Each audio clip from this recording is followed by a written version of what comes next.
का, देहु एक भर भरत ही टीका।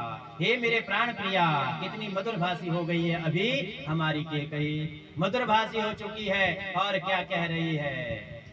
सुनहु प्राण प्रिय भावत जी का, देहु एक बर भरत ही टीका। मेरा जो पहला बर है ना प्रिया जी, प्रिय जी, वह क्या है, वह है ये जो मेरा भरत बेटा है ना, इसका टीका कीजिए, इसका राज तिलक कीजिए।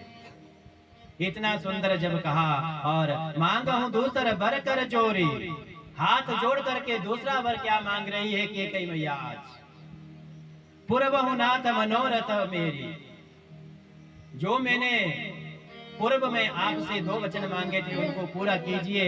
तापस वेश विशेषी उदासी, 14 वर्षी राम वनवासी।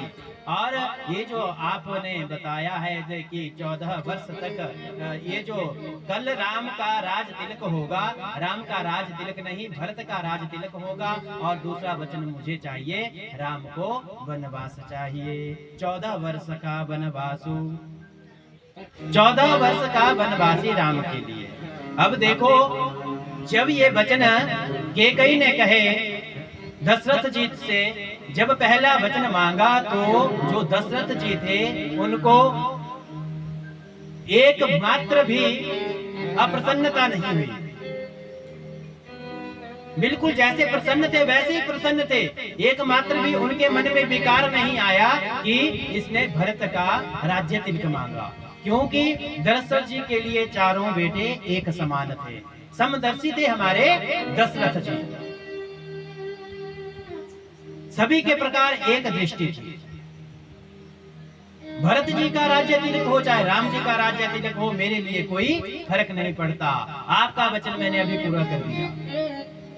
और क्या कहा दशरथ जी ने, अरे केकई ये जो तू बात कह रही है, ये जो तैने कही, मैं इस बात को पूरे राजमहल में किसी से नहीं कहूंगा कि ये बात तैने कही है, मैं कहूंगा कि ये मेरा विचार है, मैं चाहता हूं कि भरत का राज्य तिलक हो, किसी से नहीं कहूंगा। देखो दशरथ जी का सरल स्वभाव,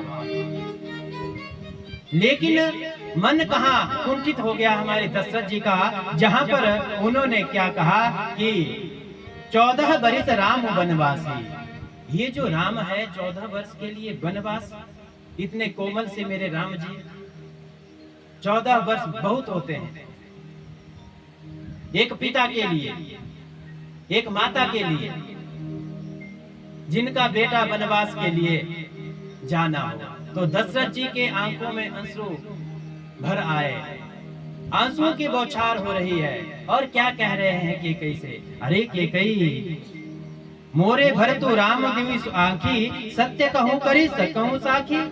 ये जो राम और भरत हैं, ये मेरे इस रघुकुल की 2 आंखों के जैसे हैं। ये तेने कैसे कह दिया कि राम को वनवास, भरत का आपने राज्य तिलक मांगा, कोई बात नहीं मांग लिया, लेकिन राम को वनवास क्यों मांगा। माता को माता न भवती, पुत्रों को पुत्रो जायते। माता तू को माता कैसे हो गई, तेरे मन में ऐसा विकार कैसे आ गया, और वो भी राम जैसे बेटे के लिए जिसको सबसे ज्यादा तू ही चाहती है। केकई मैया सबसे ज्यादा राम को चाहती थी, भरत से भी ज्यादा के राम जी से प्यार करती थी। और दशरथ जी कह रहे हैं, अरे तैने केकई ऐसा कैसे मांग लिया, तेरे मन में ऐसा दुर्विचार कहां से आ गया।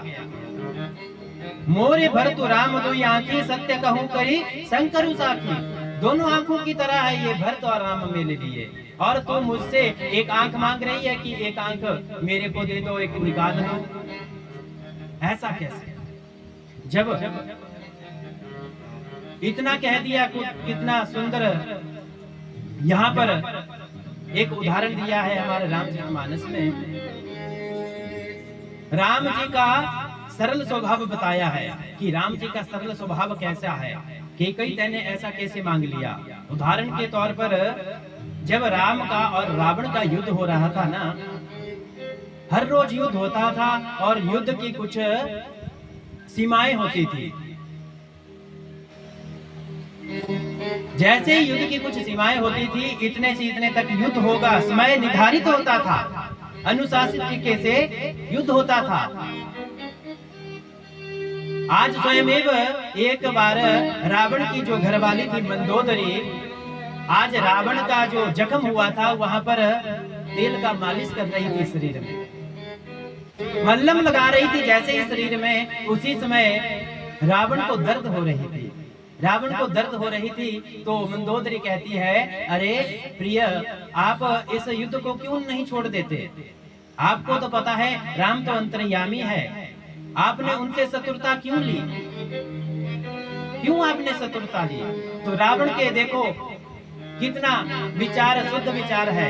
रावण क्या कहता है? रावण कहता है, अरे मंदोदरी, मैं तो ये कहता हूँ जन्मों जन्मांतर तक जब भी मुझे कभी शत्रु मिले तो मेरा शत्रु राम ही बने, राम ही मेरा शत्रु बने। मंदोदरी कहती है, ऐसा कैसे? रावण कहता है, अरे मंदोदरी, तू नहीं जानती राम जी का स्वभाव कैसा है। राम जी का स्वभाव कैसा है? मैं यहाँ से हर रोज सुबह तैयार होकर के जाता हूँ, अस्त्र शस्त्र लेकर के जाता हूँ और वहाँ पर पूरा दिन भर उनके साथ युद्ध करता हूँ। ना हार वो पाते हैं, ना हार मैं पाता हूँ। बराबर का युद्ध चल रहा है। जैसे ही बराबर का युद्ध चल रहा है, जैसे ही शाम होती है ना मंदोदरी, क्या होता है? मेरे अस्त्र शस्त्र सब कुछ छूट जाता है और मेरे सारे बाण निकल जाते हैं, मेरे पास कुछ नहीं रहता। निहत्था जब मैं हो जाता हूँ, तब राम क्या कहते हैं? बड़े प्यार से बोलते हैं, हे दशानन, अब आपके पास कोई अस्त्र शस्त्र नहीं रहा, आप वापिस जाओ अपने लंका के लिए और कल सुबह तैयार होकर के आना। कितना सुंदर व्यवहार हमारे राम जी का। आज स्वयं रावण उनके व्यवहार का उदाहरण दे रहे हैं अपनी पत्नी के पास, मंदोदरी के पास। ऐसा व्यवहार मेरे राम जी का। कोई और शत्रु होता, जब मैं निहत्था हो गया तो उसी समय मुझे मार देता, मार गिराता। लेकिन युद्ध की कुछ सीमाएं तय की गई है। तो राम जी देखो कितने सरल है। आज स्वयं राम बता रहे हैं, ऐसे ही आज यहाँ पर दशरथ जी बता रहे हैं, अरे राम तो इतने सरल हैं, इतना उनका सरल स्वभाव है। कहने की कई ऐसा कैसे कह दिया? जब इतना कह दिया कि कई ने कि राम को वनवास होगा और भरत जी का राज्य तिलक होगा, उसी समय हमारे दशरथ जी जिस अवस्था में थे उसी अवस्था में नीचे केकई भवन में ही पड़े हुए हैं, उस गोप भवन में ही पड़े हुए हैं। और इधर देखो अयोध्या में क्या हो रहा है। अयोध्या में सुमंत जी गए हैं, उन्होंने सभी के पास ढिंढोरा पीट दिया है, कल राज तिलक होगा, राम का तिलक होगा, कल हमारे राम राजा बनेंगे। आज देखो इस खुशी में पूरे जो अयोध्या थी आज जाग रही है, ढोल निगाड़े बजा रही है, कल हमारे राम राजा बनेंगे। इतनी खुशी है पूरे अयोध्या वासियों को। और इधर दशरथ जी पूरी रात सोए नहीं है। क्यों नहीं सोए? अश्रुपात हो रहा है। क्या कह रहे हैं? सूर्य भगवान जी से क्या कह रहे हैं? सूर्य भगवान जी से कह रहे हैं, उदय करहु जनि रवि रघुकुल गुर, अवध बिलोकी सुल होई उर। हे सूर्य महाराज, कृपया करके आप कल उदय ही ना हो, उदय नहीं हो। अगर आपका उदय हो गए तो कल मेरे राम को वनवास हो जाएगा। इसलिए हे सूर्य महादेव, हे सूर्य महाराज, आप कृपया करके कल उदय ही मत होना, उदय मत होना। प्रार्थना कर रहे हैं सूर्य देव भगवान जी से। और जैसे ही ऐसी प्रार्थना कर रहे हैं, उसी समय हमारे दशरथ जी के मुख से क्या निकल गया? केकई के लिए अभिशाप निकल गया, अभिशाप निकल गया। बहुत बार समझाया केकई को आज दशरथ जी ने, लेकिन केकई नहीं समझी। जब नहीं समझी तो मन ही मन से अभिशाप निकल गया। सुंदर अभिशाप निकला। क्या? केकई के लिए क्या क्या अभिशाप निकला? सुबह सब विषय फिर अवध सुहाए, सब गुण धाम राम प्रभुताए।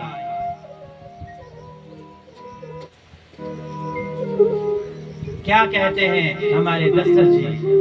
तोर कलंक मोर पछिताओ, मुहे मीटहि ना जाहि काऊ। सुबह से बसही फिर अवधि सुहाई। जो केकई तेरे कहने से ये रघुकुल आज उजड़ रहा है ना, एक बार ये